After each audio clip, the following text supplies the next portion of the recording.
বাংলাদেশে সরকারি চাকরিজীবী কর্মকর্তা এবং কর্মচারীর সংখ্যা হচ্ছে 14,50,891টি।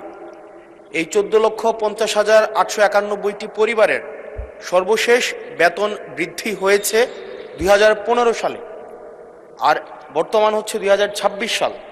গত 11 বছরে কোনো বেতন বৃদ্ধি হয়নি, অথচ এই 11 বছরে মুদ্রাস্ফীতি 55 থেকে 65% পর্যন্ত বৃদ্ধি হয়েছে।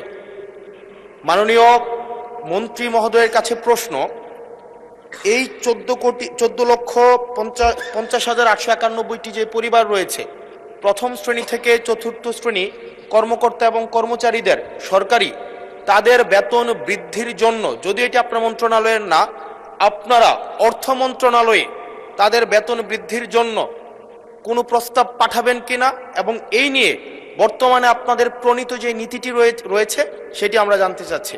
ধন্যবাদ। মাননীয় মন্ত্রী। মাননীয় স্পিকার, ইতিমধ্যেই পে কমিশন গঠিত হয়েছে আমরা জানি। তো বিষয়টি অর্থ মন্ত্রণালয়ের আওতাধীন, আর এই বিষয়ে যদি পৃথক নোটিশ দেওয়া হয় তাহলে এ বিষয়ে বিস্তারিত মহান জাতীয় সংসদে মাননীয় সদস্যের উত্তরের জন্য উপস্থাপন করা হবে। মাননীয় স্পিকার, আপনাকে ধন্যবাদ।